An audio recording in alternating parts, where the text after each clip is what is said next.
Hi guys, welcome to another episode of Beginner Java. Today I have some fun stuff prepared. I've got some encryption, some picture stuff, some and a pretty basic program just to start us off. Well, so it's best to get started.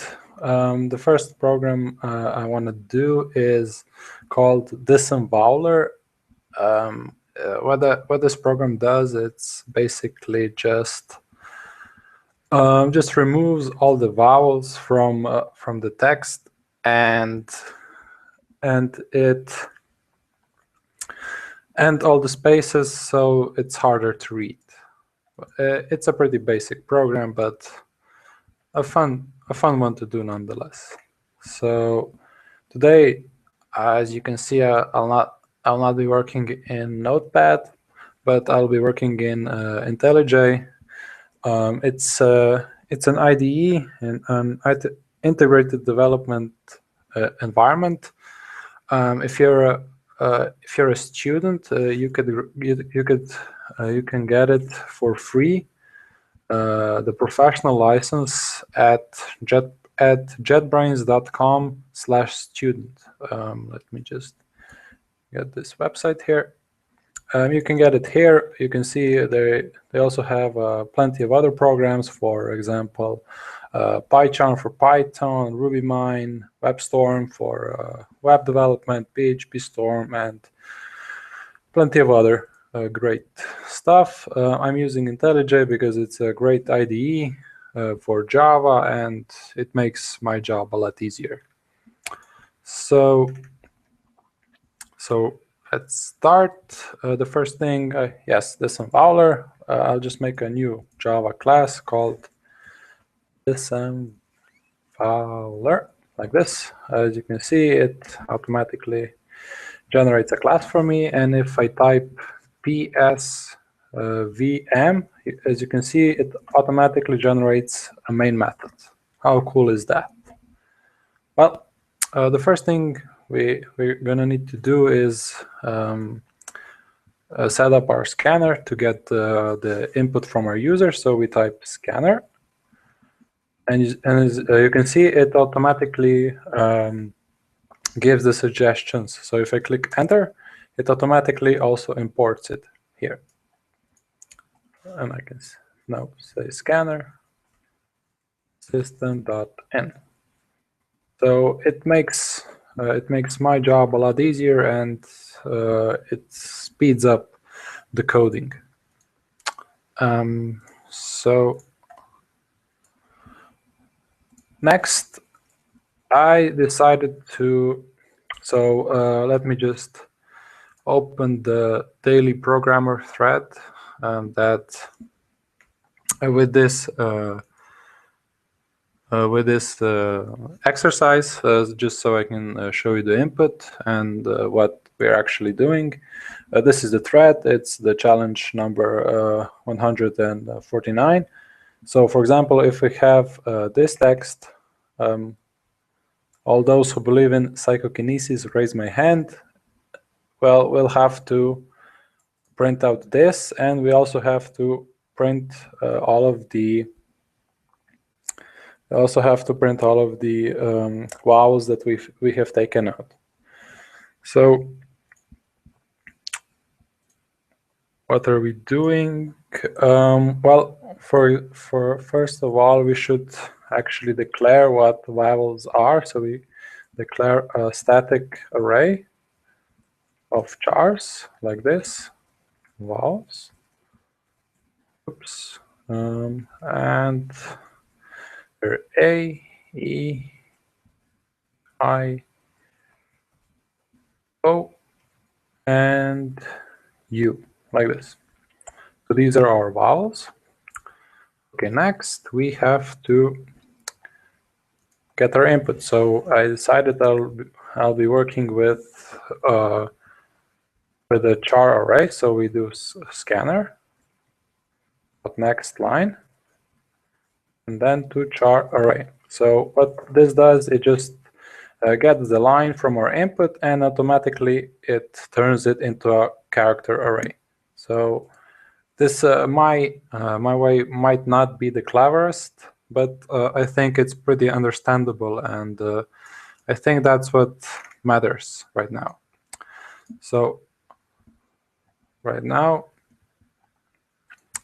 if we do, and then we also, a great thing is if you type for I and you click enter, it automatically generates a for loop. So right now I can click enter again, and I can set up my condition. So length, and this with this for loop will go over this array.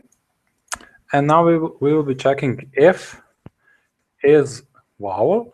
This is a method we have yet to declare, and we'll type is, and we'll be checking for each letter of our input if it's a vowel, and we will replace that with a space. So yet another great thing about idea is if you click on this method that we have not yet implemented, and we click Alt and Enter, it gives us an option to create the method. So we click Enter, and as you can see, it automatically generates a method. So we can now choose our return type. I'll just leave it at Boolean and like this. So how do we check if our character is an vowel? So we type yet again for loop, and we go over our vowels, and we check if C equals. So this. So if we find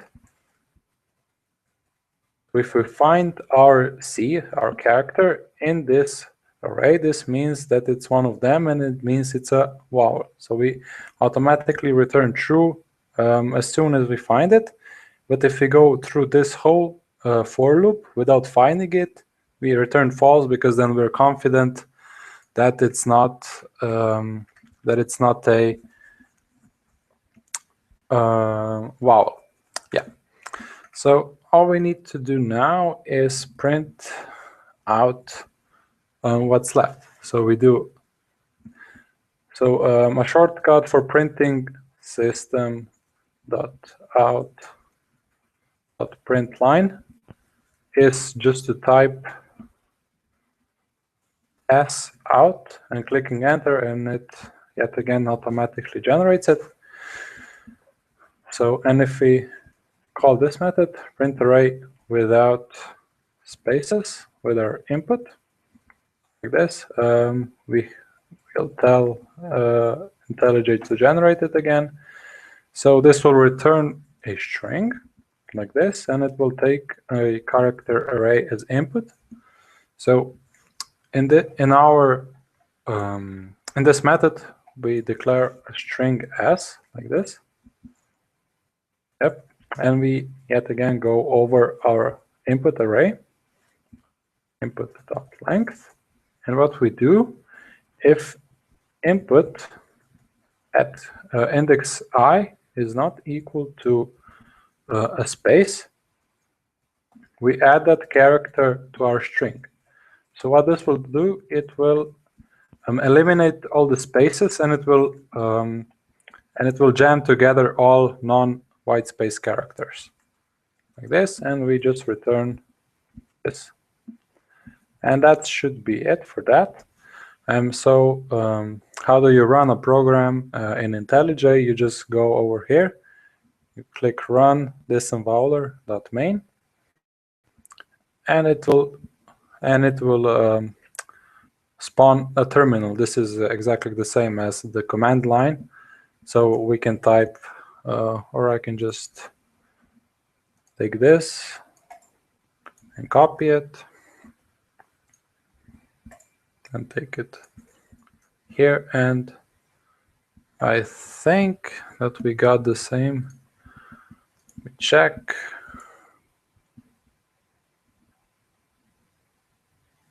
Yep, I think it's the same. Now we have to, I think that's something left. Oh yeah, we have to print all of the vowels that we have eliminated. So we can basically do that here. So we can declare another string. So eliminated vowels and set it to an empty string. And in this for loop where we are finding if a character is a vowel, we can do eliminated vowels plus equals. This just means this plus a input like this, and here we can do this out eliminated vowels. And if we run this again, let me just copy this again.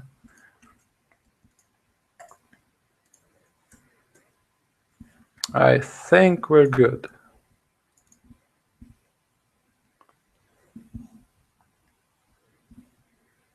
Yep, I think that's pretty nice. So it's a pretty small program, but it shows how to use arrays, how to check for each character if it's a vowel or not. It's a small program, but it's something to get our feet wet, so we can start with our next program that's called the Caesar Cipher, and what it does, it's one of the most primitive ways of encrypting text. Well, Caesar believed it was unbreakable, but as we'll see, it can be broken down in maximum 25 tries. So I'll show you how to break down this code. And if any of you haven't heard it, it's, well, what basically you do is you take a character and you transpose it. What this means, if you take if you have, for example, the letter A and the key is 3, that means that every letter moves 3 spaces over. Maybe I would better explain it in Paint. So, for example, if we have A, B, C, D, and for example, the key is 1, what this means that these are the original, and this is the encrypted. So if the key is 1, all of the letters will be moved by 1. So this will be B, this will be C, this will be D, and this will be E. So all of the letters move one space over.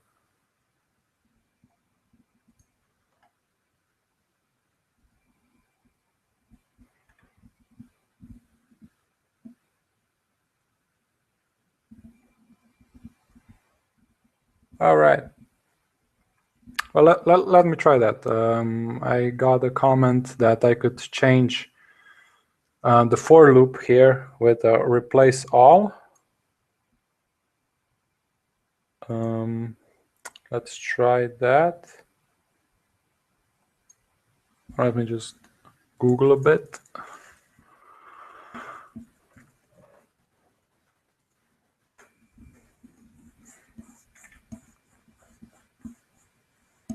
Yeah, well, that's going into regular expressions, and I'm not very good at those yet, but maybe I'll come back later and I'll try and do that with regular expressions, of course. Of course, it can be done much more efficiently than this, but just because I want it to be long and descriptive, so I'll leave it at that for now. So back to my Caesar Caesar Cipher, but that's basically it. It's nothing nothing major. You just have to shift the letters one or two or three or 25 places to the right, and if you want to decode, you just do the opposite. You just shift them left. So let me start writing that. Java class.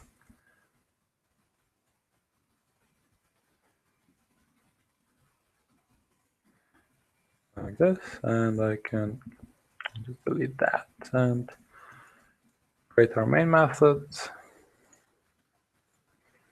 like this. Okay, so our standard procedure: scanner, new scanner, system.in, and now we can prompt the user to enter a message to encode like this, and we can get it. One new thing I'll be using here is a class called Stringbuilder. I'll explain it in a moment. Just let me write it out. Stringbuilder message to encode is new Stringbuilder, and we'll. Okay. What this does, we just get a new Stringbuilder object. It's the same. It's pretty much the same as string, but it has a few. It's a bit improved. So I'll explain it a bit later. So what we do is we create a new Stringbuilder with scanner next line to lowercase. So everything we read, we will convert it to lowercase, and we'll create a new Stringbuilder. So why am I using Stringbuilder? It's because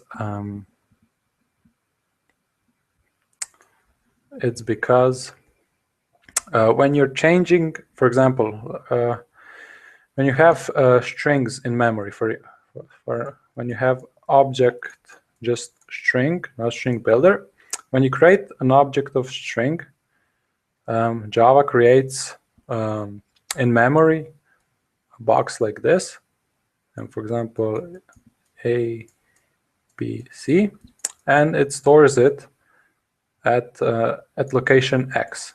And if you try to change this string, Java doesn't change it at location X.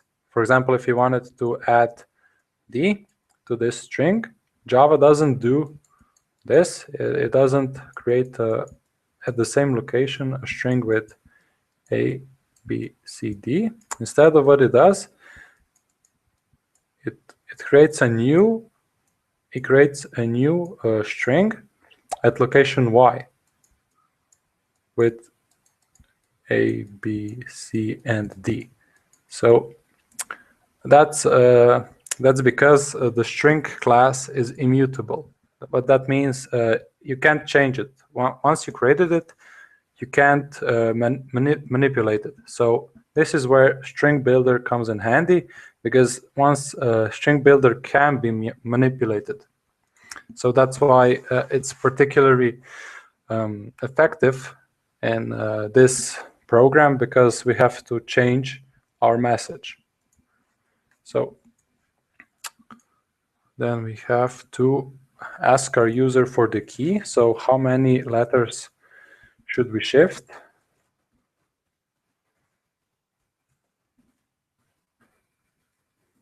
Encoding key like this, and then we just ask for a number. So we read an int. So basically, maximum is 25, because that's how many letters are in the English alphabet. Now, and now we can start doing a method. I'll just do system.out.println and encode our message to encode. So I'll create this method, or Intellij will string, Stringbuilder, and so on. So this is it for that. Okay, now what we have to do, of course, another for loop like this, and we will go over our message to encode like this. And what we'll be using is something called ASCII code. And let me just get, okay, ASCII stands for American Standard Code for Information Interchange. So let me just show you the table here. Hope you can see it, but if you just Google for ASCII table, you'll get this table. And what will be useful is we'll be using the ASCII code for the English alphabet. So from the number 97 to number 122 are the letters A from Z, all lowercase. So we'll be using this to shift our letters around. So let's get on that. Okay. Oops. Here it is. Okay. So what we have to do now, we have to save our current character we're working with. So we get it by calling the method char@. So this will get you can imagine this as an array of characters, except it isn't. So it's sort of like an array, and this is our. So imagine this as this message to encode as an array. So now we have to check if our current character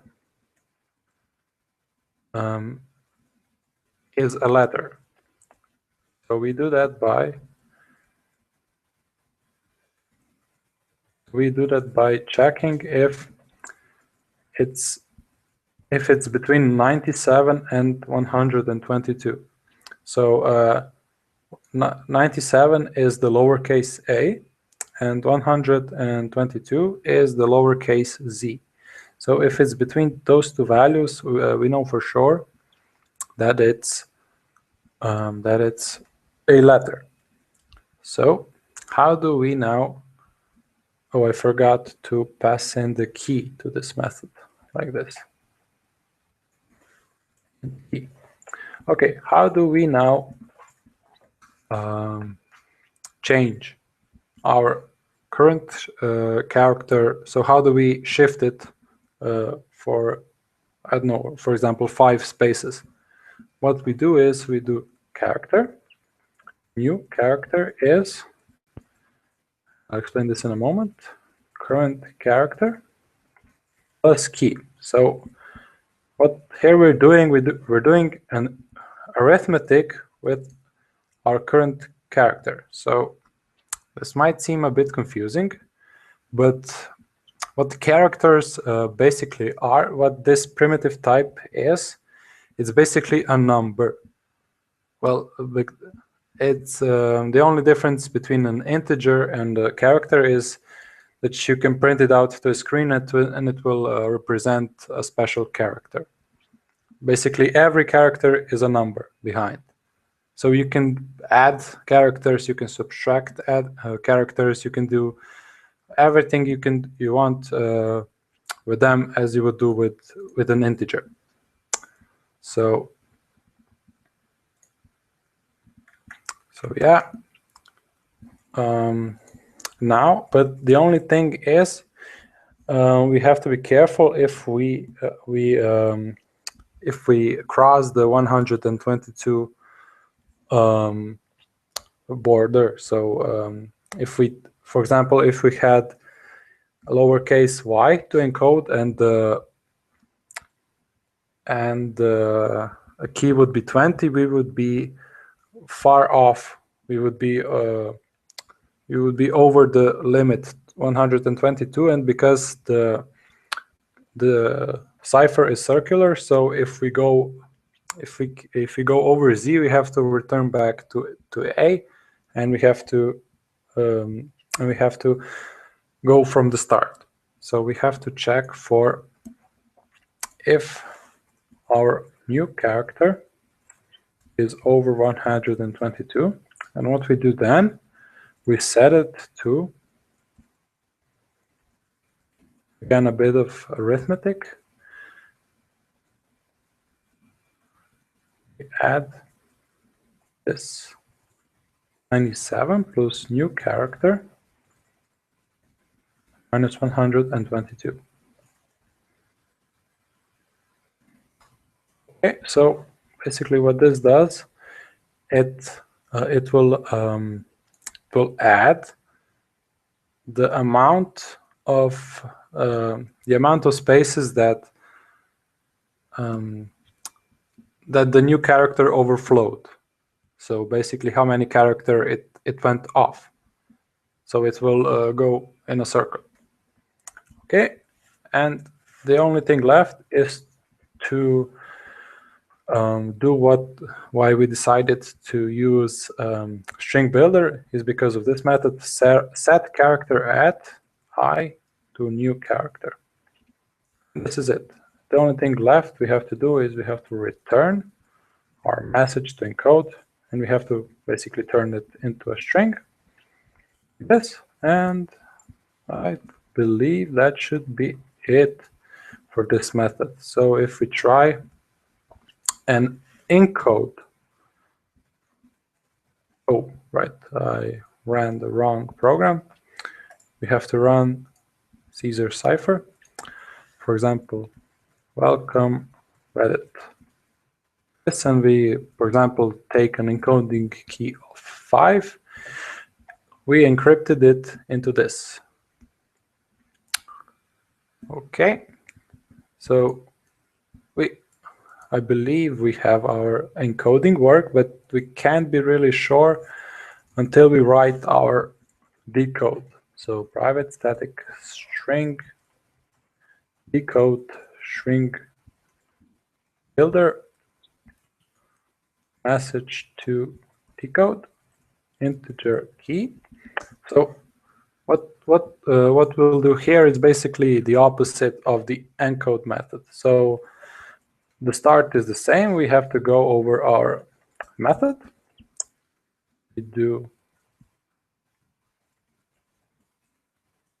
like this, message to encode character at I. And now we also check if our current character is between these two values, so that we know we are working with a letter. And now what we do now, we also declare the new character, so which will be this. Instead of adding the key, we now subtract the key like this.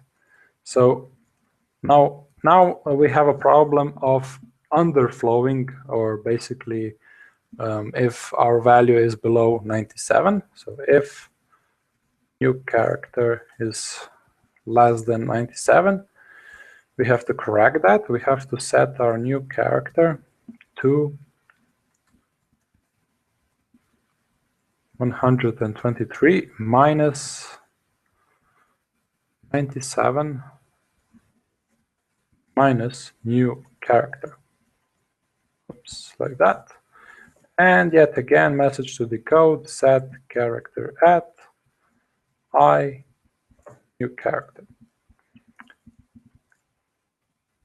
Okay, and we just return it.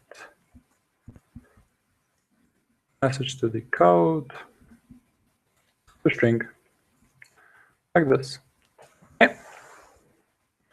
So let's try and see if this works. So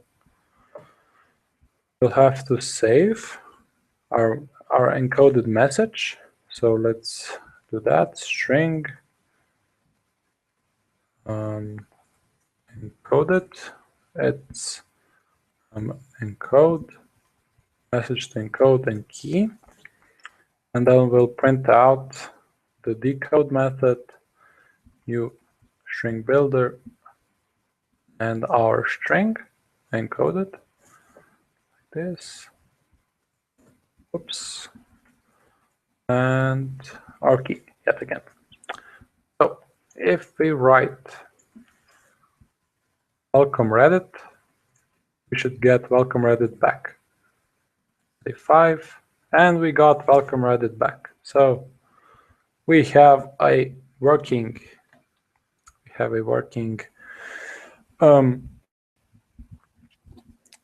working encryption system that Caesar would be proud of. And I promised that I would do the cracking of the key. So let me just get some bigger text file. So or not. Well, let's just create a new method, cracking the code, private static void cracking the code.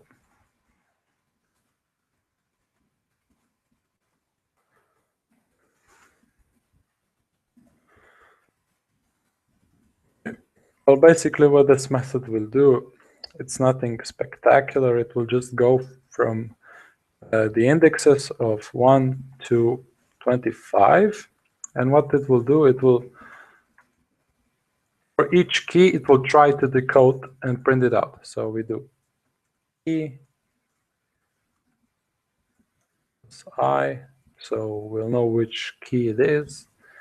And let's say this plus decode, message to decode, and I. So we will go, with this loop, we'll go from 1 to 25, and for each number, for each index, we will try and decode our message. So let's try and do that.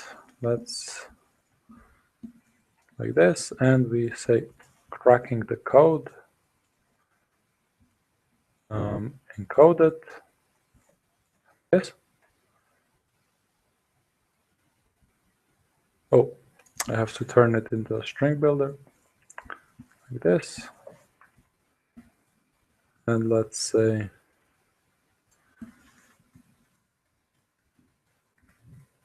welcome Reddit. Have fun watching. Yes. And let's say the encoding key will be 15. Okay, let's see.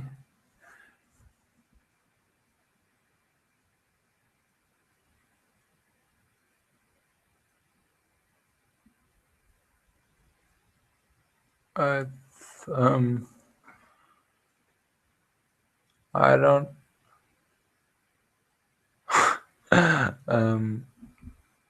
so something's apparently wrong with this program, because with encoding key 15 I get 2 correct results with the key 5 and with the key 18, but not with the key 15. So that's weird, I guess. Let me try and decode.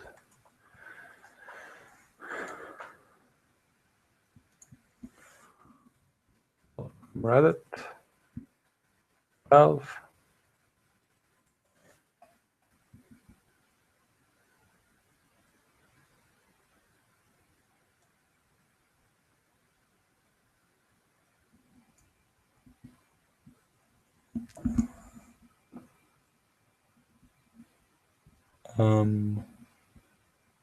So that's weird, pretty much. Let me try and figure why this isn't working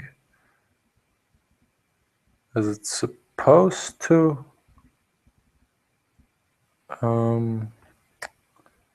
So this is working. So if we encode with the key of 12 and we decode with the key 12, it's working. But if we try this, oh right. Oh, I know what we're doing. We're changing the same message. So I think that's the problem. So let me try this. And we'll have to set a temporary string builder. Temporary is new string builder.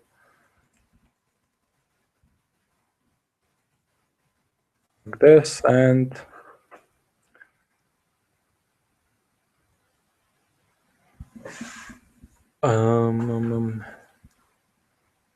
let me just figure it out how I want to do this. So for each iteration of the loop, we have to substitute the original back. So this message we want to decode. We don't want to change it. We want to have an original always somewhere. So I think what we want to do is it looks kind of not right. That's because it probably isn't. There are probably more elegant ways to do this. But let's say for now, just see if this would work. Welcome Reddit. And it's working. It doesn't look nice, but it's working. That's what matters. So what was the trouble? It was the thing that makes a string builder great. It's that it didn't.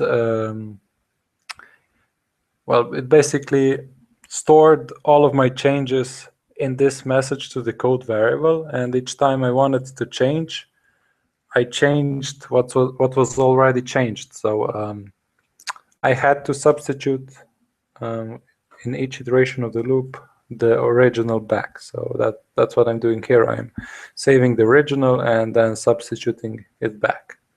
So I keep deciphering the original, not what was already changed. So yeah, that's basically it for the Caesar Cipher. You can try and give it some bigger files or some bigger inputs, for example, a text, and then you can encode it and decode it and crack the code, stuff like that. The possibilities are endless. You can probably even make some better version than that. So make it more, I don't know. It isn't, I don't know how you could make it faster because there isn't really that much code, but it's a fun little program to do. You mess around with new classes like Stringbuilder.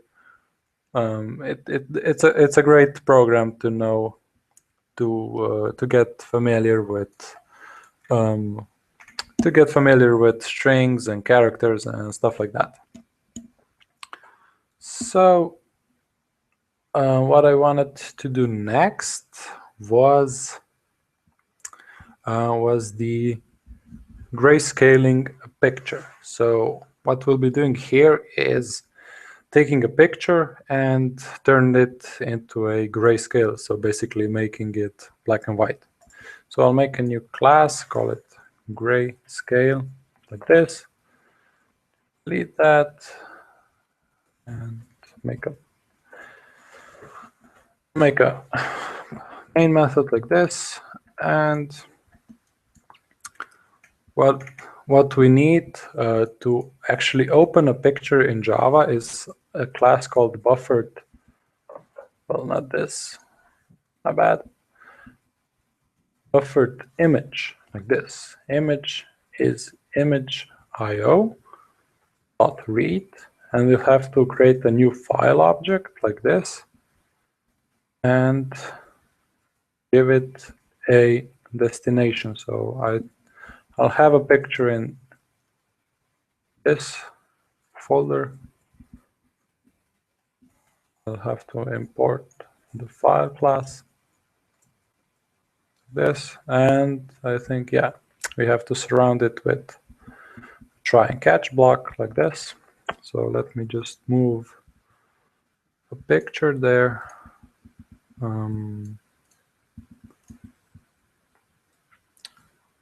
Where is it? Oh, found it.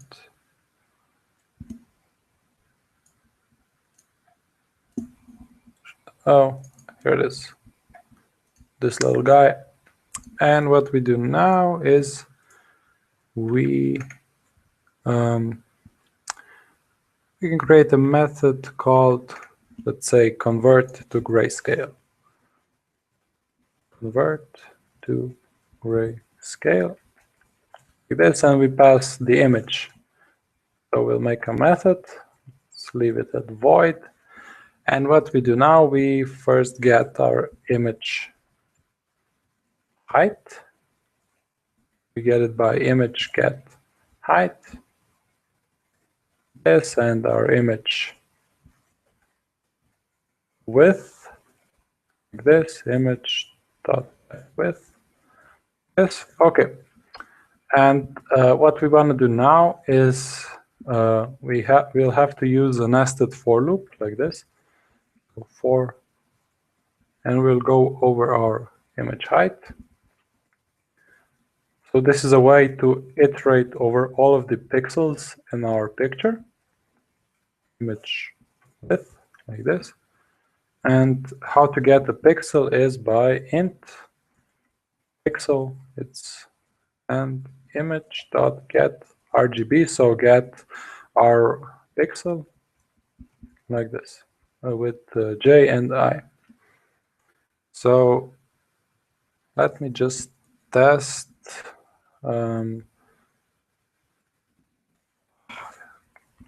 Color. Let me just import the class. Yep, color C is new color, and with this should work. Yep. Okay, so I just created a new color with our pixel, and I can get red. Now extract all of the colors, so red, green, and blue. Red, green, get green, and blue is cget blue, like this. And I extract all of the values of red, green, and blue from our pixel.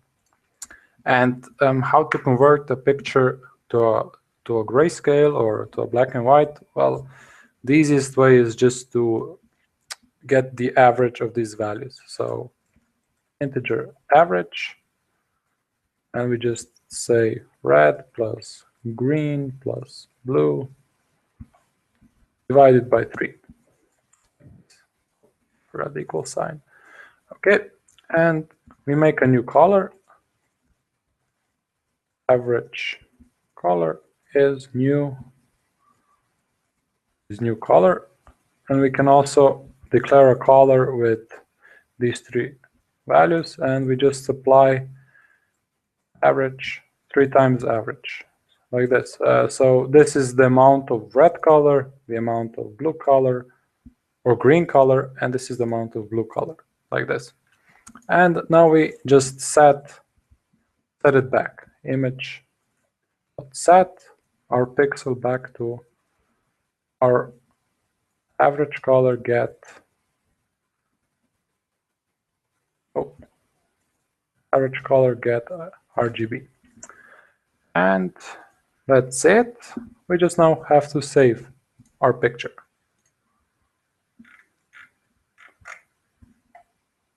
We just check. Oh yeah, we have to do we have to create a new file in which the new picture will be saved. New file. Let's do source. So it will go directly in our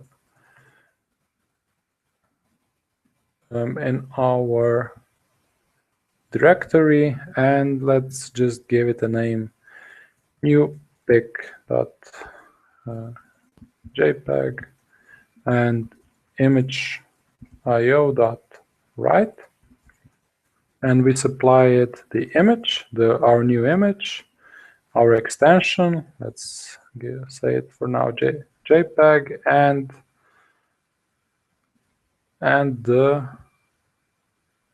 the file, so F, like this. And I think we have to surround it with a try catch. Yep, and I think that's it. So we should try and run this now. So run the grayscale.main. No errors. Let me check if we indeed got a new. Oh, so we did. So we were working with this picture, and we got this. Pretty impressive, right? So this is what we got. Okay, and to expand or to upgrade this to upgrade this program, I wanted to actually give the program a directory of pictures, and I wanted to apply this grayscale filter to all of them. So I will be showing how to do now. But first of all, I wanted to download enough pictures. So I will do that now. So let me just show you how I'm going to do that. Over the summer, I developed, or we developed with a couple of Reddit friends, a Reddit image downloader. So I'm just going to show how to use it now. So you have it here at my GitHub. It's on my channel. So you can download the jar. It works okay for small amount of pictures. I don't know, 15, 20 pictures at once. Once it gets bigger than that, it starts. It has some problems with Reddit and downloading and stuff like that. So let me just start up my command prompt, and let me show you how to use that. Whoops, like this. Okay, you run it by Java -jar web crawler, like this. Okay, so what subreddit do we want to download from? Let's say Earthborn, and let's say 10 pictures. Hot. You want to save in the default folder? No, I'll create a new folder. Let's say test. I'll give it this, and I'll give this destination like this, and no, and I think, yep, and it's downloading now. I hope there won't be any errors.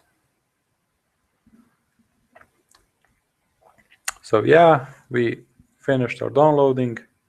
So to show you it worked, you can see we downloaded some really nice pictures from Reddit, from Earthborn, like this. Okay, so we will be turning all of these pictures into our black and white, so we'll be a bit more hipster-ish. Okay, so how do we get all of the files from our directory? We basically do this. We create an array of files by doing this. As an argument, we give a folder, for example, test, like this, and we call a function list files. So this will save all of these files, all of our pictures, which were in test, into our array of files. So now we will create a new method, convert directory to Grayscale files, like this. Okay, create our method. It will be void, yeah. Okay, and like this. Okay, now we'll go over our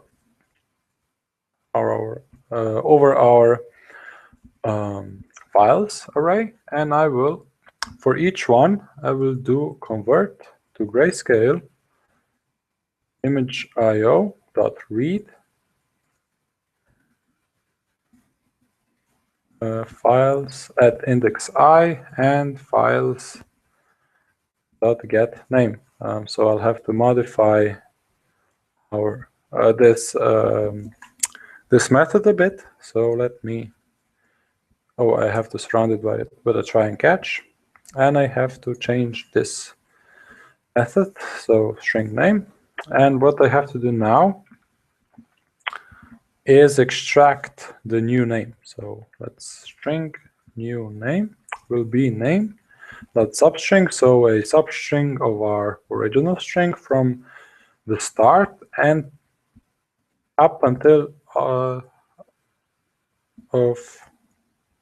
the last period. So the name is the thing between the start and between the extension. So everything up until the .jpg. Plus, so we know which one are grayscaled, like this. This will be the name, and we also have to extract the extension, like this. Name dot substring name dot last index of the dot, and we do +1, like this, and we got our extension. So we leave this. This is already fine. The only thing we have to do now is we have to change this. So we delete this, and we will save in our folder test, and we do plus our new name plus a dot plus a extension, like this. Okay, and I can take this inside the try. This, and we have to change this to extension. So we will be saving JPEG files to JPEG files and PNG to PNG, not some weird combination of those. And I think that should be it. Let me just check. Yep, okay. Let me run that, or let me just so we know where we are. Converting to grayscale, like this. Okay, let me run our program.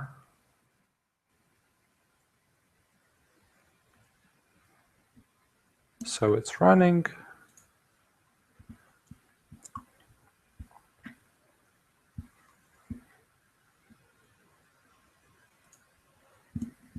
And I think it's done. So let me bring out the windows. So this converted to this.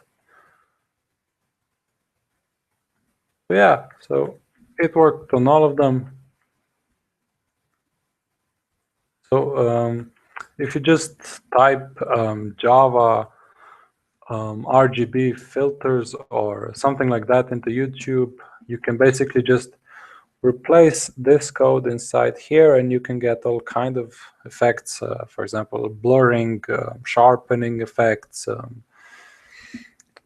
basically anything you want to do with an image, anything you can do in Photoshop, you can do here. So I hope you learned something new today. I had fun writing this and streaming. I hope you enjoyed it, and I hope I'll see you next time. Thanks for watching.